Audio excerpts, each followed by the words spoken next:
Merci beaucoup. On poursuit les discussions avec la deuxième opposition et le député d'Hochelaga-Maisonneuve pour 19 minutes 22 secondes. Merci, Madame la Présidente. Bonjour, Madame la Ministre. Vous avez dit 3 secondes tantôt, ça fait 3 secondes et 20 minutes à peu près, donc. Vous êtes ministre et avec nous aujourd'hui, bienvenue. Salutations à toute l'équipe qui vous accompagne. Toujours un plaisir de discuter avec vous. Commençons avec un spectre plus large, puis on ira vers le plus précis à mesure que nous avancerons dans notre bloc. Il y a eu une entente Québec-Ottawa négociée il y a quelques années, 2021, si mon souvenir est bon, de 6 milliards pour financer des places manquantes au Québec. Vous aviez fait, votre parti a fait une promesse pendant la campagne électorale de 2022 de combler les 37 000 places manquantes au Québec en matière de services de garde éducatif à l'enfance. On est encore aujourd'hui à peu près 37 000 places manquantes. Vous me corrigerez si mon chiffre n'est pas bon, mais en tout cas, dans ces eaux-là, il y a de nombreuses places, des milliers de places manquantes au Québec. J'aimerais ça comprendre comment le 6 milliards a été dépensé.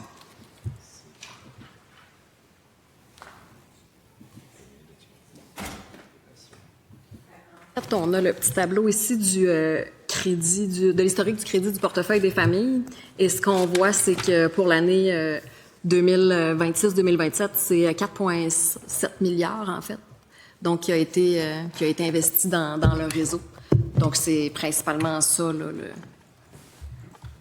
Mais ça, c'est pas ça, c'est les crédits du Québec. J'imagine que ça inclut de l'argent de Québec, pas juste l'argent du gouvernement d'Ottawa. Le 6 milliards négocié en 2021, l'entente avec M. Trudeau, je pense même que ça avait été annoncé chez nous, ça, au Parc La Lancette, dans Hochelaga-Maisonneuve.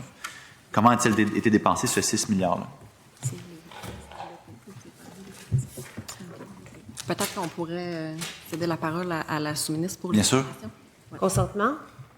Consentement. Je vais vous demander de vous présenter. Bonjour, Julie Blackburn, sous-ministre.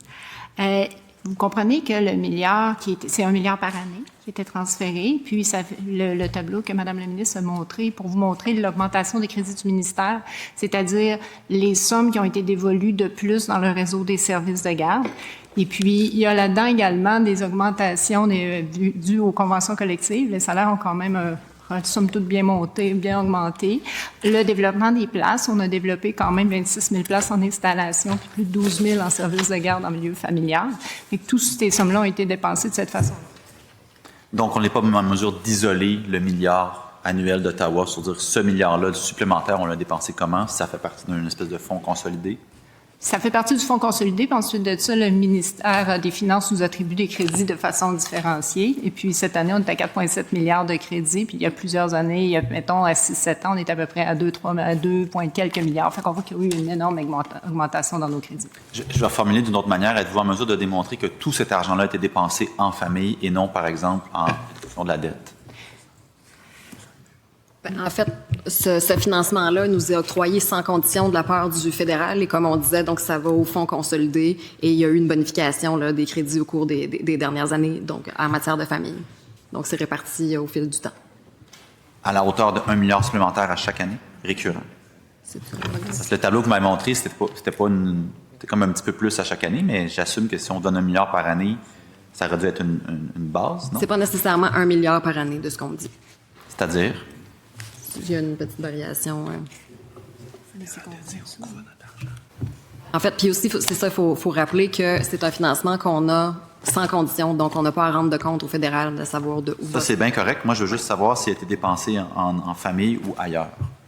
Est-ce qu'on vérifie l'information? Vous pourrez peut-être me revenir avec une démonstration plus détaillée. Je comprends que c'est assez pointu comme question. Je vous amène donc sur le problème des manques de place. Vous n'êtes pas, évidemment, sans savoir que c'est un enjeu important. Je veux me concentrer en particulier sur le manque de place pour les très jeunes enfants, les poupons, les moins d'1 an et presque 1 an. J'ai reçu un témoignage de Mme Émilie Beausoleil qui a écrit au bureau, qui est une citoyenne québécoise, maman d'un poupon, elle est travailleuse sociale en protection de l'enfance, puis elle va être contrainte de retarder son retour au travail pour plusieurs mois sans salaire parce qu'elle ne trouve pas de place poupon. Elle a fini son RQAP, il est écoulé, mais elle n'a pas de place, ni en subventionné ou en non subventionné. Et je vous dis un extrait de ce qu'elle m'a écrit. « Je suis maman d'un bébé de 8 mois et dès juin prochain, je serai dans cette situation comme d'innombrables parents autour de moi et partout au Québec. La situation est toujours d'actualité et aussi critique et le gouvernement n'offre toujours aucune mesure adéquate pour ce scénario pourtant chronique.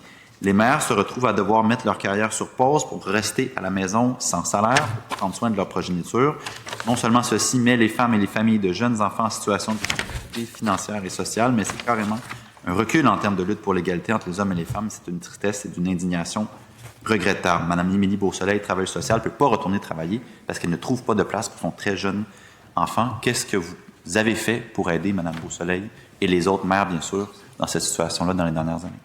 Bien, évidemment, je compatis. C'est pas ce qu'on souhaite. Donc, on souhaite que les parents puissent retourner au travail dès que possible lors de la date souhaitée d'entrée en garderie.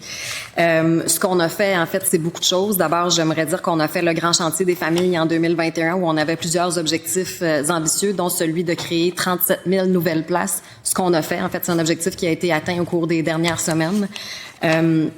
On a aussi fait la conversion de places, donc pour que il y ait au total, avec le 5 000 places on a annoncé tout récemment, il y aura les parents de 16 000 enfants qui vont pouvoir avoir des places à 9,65 $, donc pour alléger la pression sur le portefeuille de ces familles-là. On pense que c'est important.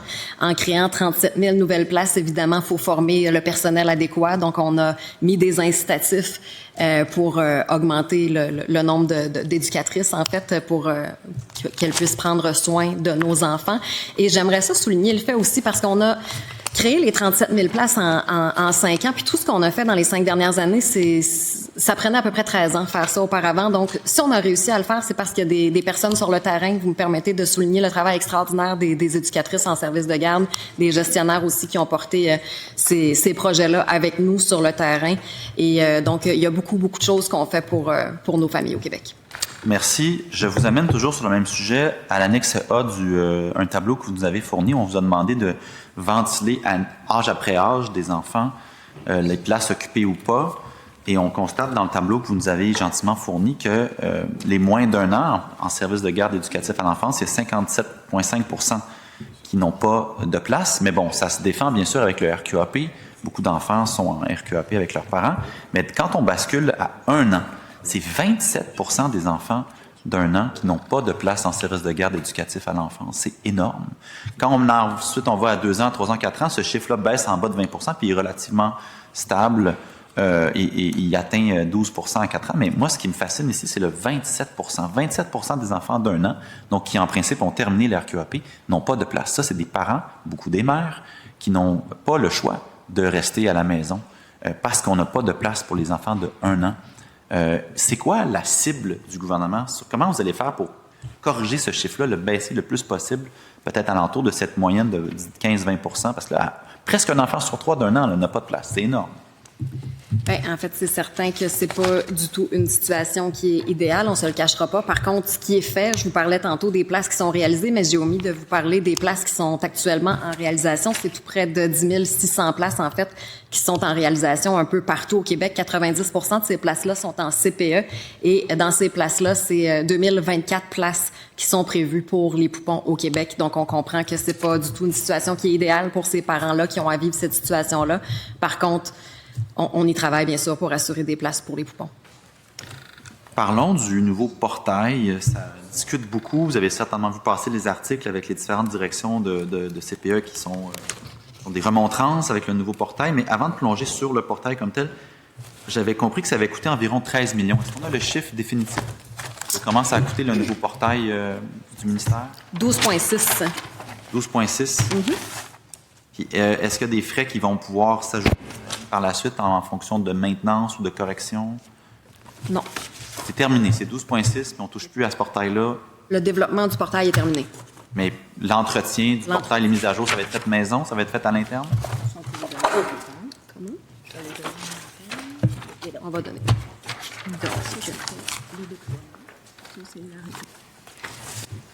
Donc, pour le déploiement, en fait, c'était 5,2 millions. Donc, c'était au budget 2025-2026. Puis, on a une récurrence sur 10 ans de 12,8 millions. Donc, du 1er janvier 26 au 1er janvier 36. Est-ce qu'avec tous les problèmes informatiques que nous avons connus dans les dernières années, je voulais dire scandale, mais vous me laisserez le mot scandale, j'imagine, vous le reprendrez peut-être pas. Entendons-nous sur le mot problème. Avec tous les problèmes informatiques qu'on a connus dans les dernières années, est-ce qu'il y a au sein de votre ministère une équipe identifiée au moment où on se parle pour faire des suivis, pour s'assurer que ça ne dérape pas dans les prochaines années? Oui, on a des équipes à l'interne pour ça. Puis effectivement, on a appris, je pense qu'on a tiré des leçons des expériences précédentes. Donc, je pense que le déploiement du portail a été suivi de façon très, très rigoureuse, étape par étape. On l'a déployé de façon coordonnée, par petites bouchées, si on veut, pour être en mesure de s'ajuster, de mesurer le tout en temps réel. Donc, oui, il y a des équipes dédiées pour ça. Est-ce que cette équipe intègre des directions de CPE? Parce qu'il y en a beaucoup qui disent que c'est plus compliqué qu'avant, que c'est, entre autres, compliqué pour les enfants vulnérables. Est-ce que vous avez intégré, par exemple, un comité de suivi formé de personnes directrices des CPE qui pourraient vous conseiller sur les choses qui marchent ou qui ne marchent pas avec le portail? Il va en avoir un dès cet été, en fait. C'est l'objectif. Un comité de suivi formé par des directions de CPE? Ils vont être intégrés, oui. Oui, exact. Bien, très bonne nouvelle. Ce qu'on entend sur le terrain, c'est pas toujours simple. Allons sur la pénurie de main-d'œuvre. On a vu passer le pourcentage de la main-d'œuvre non qualifiée dans les dernières années de 28 à 33 %. Ça laisse comprendre, dans le fond, qu'il y a beaucoup d'embauches. Les nouvelles embauches sont majoritairement des gens non qualifiés. On les salue, on les remercie de venir travailler dans notre réseau. Cela étant dit, c'est quand même inquiétant pour la suite des choses en matière de qualité des services. Vous avez prévu dans votre budget 19 millions de dollars pour la qualification de la main-d'œuvre en petite enfance. On peut tout savoir un peu ce que ça va faire, comment il va être dépensé, ce 19 millions-là, pour la qualité éducative? Bien, en fait, il y a des mesures qui ont été mises en place qui donnent d'excellents résultats. Je pense au COUD. En fait, il y a beaucoup d'acronymes, là, mais on parle ici de la formation de courte durée. En fait, c'est un parcours travail-études en petite enfance. Donc, la personne qui étudie, elle est payée pour le faire. Il y a donc l'attestation collégiale, l'AEC, en technique d'éducation à l'enfance. Donc, on parle ici vraiment de l'alternance travail-études une fois diplômé. On va aller chercher un 4992 heures d'expérience précisément. Puis on a la RAC 96 aussi qui donne d'excellents résultats, qui est la reconnaissance des acquis et des compétences. Donc là aussi, c'est un soutien financier qui va aller jusqu'à 96 heures, qui va être remboursé à l'employeur. Donc pour que la personne puisse faire reconnaître son expérience, ses compétences ou encore aller chercher les expériences requises si elle en a besoin. Et donc dans le cadre du budget 2026-2027, on a prolongé ce financement-là. Donc on a 3,2 millions sur 2 ans précisément pour la bonification de l'offre de formation de courte durée, comme on le disait tout à l'heure. Puis on a un 12 millions pour prolonger le financement du parcours travail-études en petite enfance. 4 millions sur 2 ans pour prolonger la gratuité de la reconnaissance des acquis et des compétences en éducation à l'enfance. Donc, c'est ce qui est prévu. Quand on demande aux gens qui ont quitté le réseau, les éducatrices, il y en a beaucoup en 24-25, c'était 1800 éducatrices qui quittaient le réseau. Pourquoi elles quittent? Il y avait 22 % qui parlaient de la carrière, puis il y a 20 % qui parlaient du salaire. Je vous le dis, tantôt vous avez dit oui, on a augmenté le salaire, mais visiblement pas assez. J'espère que le mot sera passé au Conseil du Trésor pour la prochaine ronde de négociation. Avec le temps qui me reste, Madame la Présidente, je passerai à un autre sujet qui est celui des demandes de dérogation en lien avec le projet de loi 95. On a eu à échanger avec votre prédécesseur sur des demandes de dérogation. J'ai vu que vous avez échangé aussi avec mon collègue de Jean Lesage sur des demandes de dérogation, notamment en lien avec la nouvelle loi et le nouveau portail. Je voulais juste savoir, vous en avez reçu combien des demandes de dérogation depuis l'entrée en vigueur de la loi? Je ne le sais pas par cœur. Je sais que j'ai vu ce montant, ce chiffre-là. Si vous me permettez, je vais juste le trouver. Vous pourrez nous l'envoyer peut-être par la suite. Moi, je veux saluer l'ouverture de votre prédécesseur sur ce sujet-là. J'ai compris que vous aussi, vous étiez ouverte. Ça s'est rendu un peu dans les médias, ça fait discuter. Tant mieux. Avançons avec ça. Et j'espère qu'on fera un bilan là, si c'était pertinent ou pas, cette disposition-là dans la loi dans les prochaines années.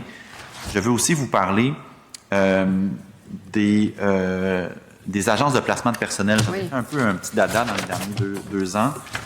J'avais demandé des chiffres, vous m'en avez fourni dans la préparation, des chiffres sur la main-d'œuvre indépendante, là, les agences de placement de personnel qu'on a réussi à presque sevrer le réseau de la santé. Mais ça devient un fléau pour les CPE en particulier.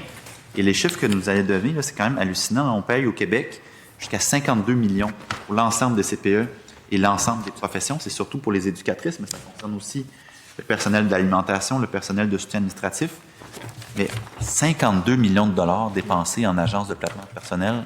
Oui, il y a du salaire là-dedans, mais c'est aussi beaucoup de profit parce que ça comprend pas les OBNL qui placent des personnes, mais qui les placent comme salariés. Alors, comme ils sont salariés, ils comptent dans la masse salariale.